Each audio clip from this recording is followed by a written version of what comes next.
Bienvenidos una vez más a El Comentario, un programa realizado por Agustín Sancho Cubero. Este programa está disponible en YouTube y en las principales plataformas de podcasts. No te olvides de suscribirte, es gratis. A continuación empezamos el programa. El aire de aquella mañana de enero en la ciudad del Turia olía a pólvora fría y a naranjas heladas. Un vaho gélido se elevaba del asfalto, y las copas de los árboles en la alameda parecían esqueletos ateridos bajo un cielo de un blanco sucio, indiferente. Dentro de la casa, en el número 21 de la calle del Conde de Altea, el silencio era denso, casi palpable, un silencio que había devorado los gritos de la noche anterior. Era el silencio de lo irreparable. Julio se miró al espejo del baño. El hombre que le devolvía la mirada era un extraño de 40 y tantos años, con unas ojeras que eran dos surcos de tierra baldía en un rostro pálido, desdibujado por el cansancio y el pavor. El agua del grifo corría, un susurro constante que no lograba acallar el eco de los golpes secos, el ruido ahogado de la lucha, el estertor final. Se lavó las manos 1, 2, 10 veces. El agua estaba helada, pero él no sentía el frío. No sentía nada más que un vacío inmenso, una calma pavorosa que era la antesala de la locura. Durante 20 años, su vida había sido una mentira. Ahora, la mentira se había cobrado su tributo de sangre. Todo había comenzado con una pequeña falsedad, una omisión casi insignificante en la Facultad de Medicina. Julio no se presentó al examen de segundo curso. El pánico lo había paralizado. En lugar de confesarlo, dijo que había aprobado. Fue tan fácil, tan liberador, ver el orgullo en los ojos de sus padres, la admiración en los de su novia, Elena, que la mentira echó raíces. A partir de ahí, cada día se convirtió en un ejercicio de funambulismo sobre el abismo de la verdad. Se levantaba cada mañana, se ponía su traje, cogía su maletín y salía de casa. Pero no iba a la universidad, ni más tarde al hospital. Sus jornadas transcurrían en la biblioteca pública, en cafés anónimos, leyendo libros de medicina con una avidez desesperada, construyendo un conocimiento teórico que nunca podría aplicar. Se inventó unas prácticas en un hospital de Barcelona, unas guardias interminables, unos éxitos médicos que relataba con una modestia calculada. Se casó con Elena, y en la boda, los invitados brindaban por el futuro brillante del doctor Julio Alarcón, un hombre respetado, una promesa de la cardiología. Tuvieron 2 hijos, Sofía y Marcos. Para ellos, su padre era un héroe, un hombre que salvaba vidas, que volvía a casa tarde, con el peso del mundo sobre sus hombros, pero siempre con una sonrisa cansada y una historia fascinante sobre una operación a corazón abierto. Para mantener aquel teatro, necesitaba dinero. Mucho dinero. Empezó pidiendo prestado a su padre, un hombre de negocios jubilado que confiaba ciegamente en el talento inversor de su hijo médico. Julio le habló de oportunidades únicas, de fondos de inversión suizos vinculados a la industria farmacéutica, de acciones de laboratorios punteros a punto de descubrir la cura contra el cáncer. Su padre le dio todos sus ahorros. Luego convenció a sus suegros, a sus tíos, a los amigos de la familia. El dinero fluía hacia él, y él lo utilizaba para mantener un nivel de vida acorde con su supuesta profesión. Un chalet en Rocafort, un coche de alta gama, los mejores colegios para sus hijos, vacaciones en los Alpes. El dinero de unos servía para pagar los intereses ficticios de otros, en una pirámide insostenible que él sabía, en sus noches de insomnio, que se derrumbaría. Su supuesta carrera también progresaba. Dejó el hospital, según les contó, para aceptar un puesto de alta responsabilidad en la Organización Mundial de la Salud en Ginebra. Aquello le proporcionaba la excusa perfecta para sus viajes inexistentes, para sus ausencias. Se compró una pequeña oficina en el centro de Valencia que mantenía cerrada, con una placa dorada en la puerta. Dr. Julio Alarcón. Consultor internacional de salud. Nadie llamó nunca a aquella puerta. Sus días en Ginebra eran en realidad días de asfixiante soledad en un apartamento alquilado en el barrio de Russafa, a apenas 10 minutos de su casa, donde esperaba a que pasaran las horas, leyendo revistas médicas, falsificando informes, preparando la siguiente mentira. Pero el castillo de naipes empezó a tambalearse. Las excusas se agotaban. Los inversores, sus propios familiares, empezaban a necesitar su dinero de vuelta. Su suegro quería comprar un apartamento en la playa. Un primo necesitaba liquidez para montar un negocio. Y luego estaba Elena. Ella, que siempre lo había adorado, que había sacrificado su propia carrera para criar a sus hijos y apoyar la de su marido, empezó a sospechar. Pequeñas cosas. Una llamada extraña al supuesto teléfono de su oficina en Ginebra que comunicaba constantemente. Un extracto bancario que vio por casualidad y que no cuadraba con las fabulosas inversiones de las que él hablaba. La ausencia de fotografías de sus colegas de la OMS, de recuerdos de sus viajes. La mentira, como una enfermedad crónica, había empezado a mostrar sus síntomas. Una tarde, Elena encontró en el bolsillo de su abrigo un ticket de aparcamiento. Era de un parking público del centro de Valencia, con fecha y hora de un día en que se suponía que Julio estaba en una conferencia en Zúrich. Aquella noche, lo confrontó. No con ira, sino con una tristeza infinita en sus ojos castaños. Quería la verdad.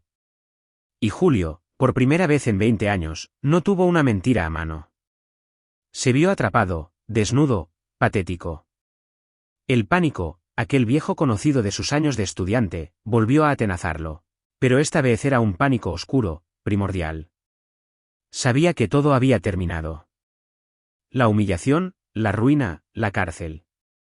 El desprecio en los ojos de sus hijos. No podía soportarlo.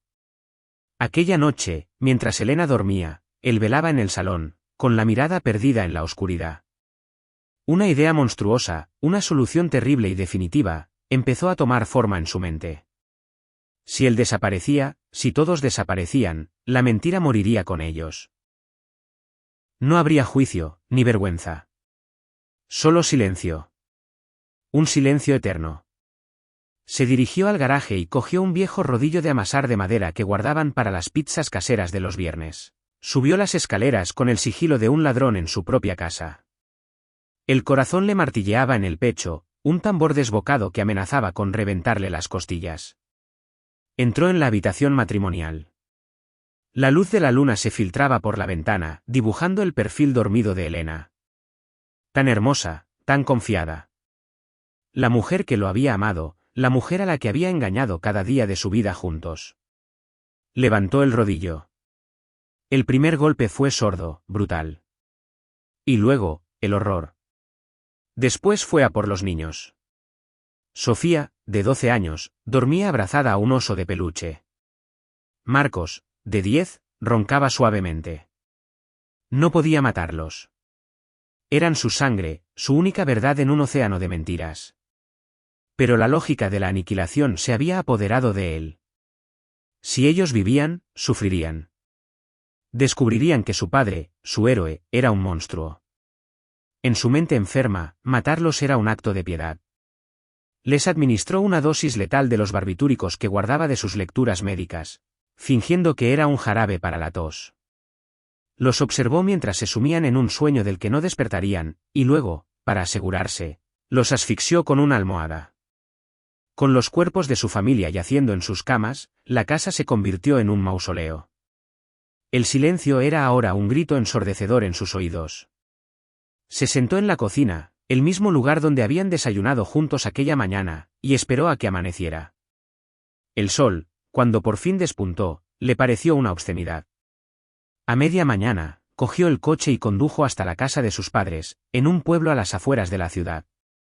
Comieron juntos. Su madre le había preparado su plato favorito, arroz al horno. Él comió con un apetito voraz, mecánico, mientras sus padres le hablaban de sus achaques, de los vecinos, de la próxima inversión que les haría ganar una fortuna.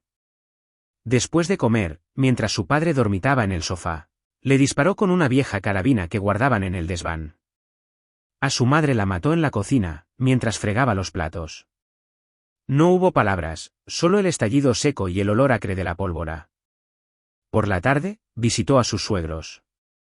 Les dijo que Elena y los niños habían tenido un accidente, que estaban graves en el hospital.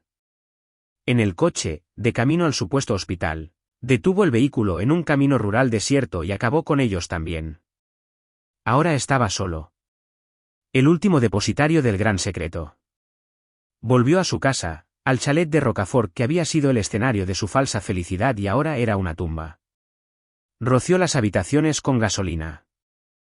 se tomó un puñado de barbitúricos, los mismos que había usado con sus hijos, y se tumbó en el sofá del salón. Luego, prendió un mechero. El fuego no fue piadoso. Las llamas devoraron la madera, los muebles, las fotografías de familias sonrientes en marcos de plata. El humo negro y espeso lo envolvió. Pero el destino, en su infinita crueldad, le tenía reservado un último giro. Un vecino vio el humo y llamó a los bomberos. Lo sacaron de allí inconsciente, con quemaduras graves, pero vivo. Despertó en una cama de hospital, intubado, con el cuerpo vendado y un dolor que era nada comparado con el dolor del alma.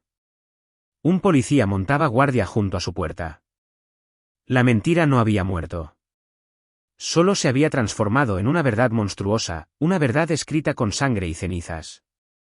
El juicio fue el epílogo sórdido de una vida inventada.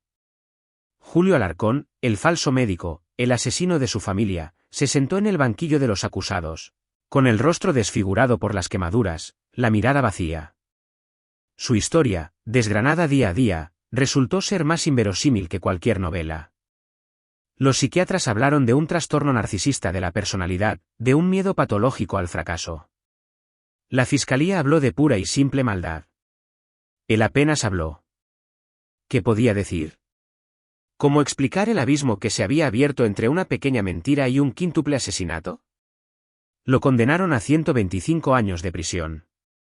Una vida entera para contemplar las ruinas de la que él mismo había construido y demolido. A veces, en la soledad de su celda, cierra los ojos y ve a Elena sonriendo, a Sofía tocando el piano, a Marcos corriendo por el jardín. Son fantasmas de una vida que podría haber sido real, si tan solo aquella mañana, 20 años atrás, hubiera tenido el valor de decir la verdad. Pero no lo hizo. Y en lugar de enfrentarse a la vergüenza de un examen suspendido, eligió construir un infierno a medida. Un infierno que acabó devorándolo todo, un infierno del que ni siquiera la muerte quiso rescatarlo. El silencio que ahora lo rodeaba ya no era el de una casa vacía, sino el de una conciencia muerta en un cuerpo vivo, el eco eterno de una mentira que se había hecho carne y sangre. Y en las largas noches de la prisión, el único sonido que escuchaba era el susurro del agua helada corriendo inútilmente sobre unas manos que nunca volverían a estar limpias. Hasta aquí esta edición del programa del comentario, un programa realizado por Agustín Sancho Cubero. Este programa está disponible en YouTube y en las principales plataformas de podcasts. Hasta la próxima edición del programa. Muchas gracias. Dirección y realización Agustín Sancho Cubero.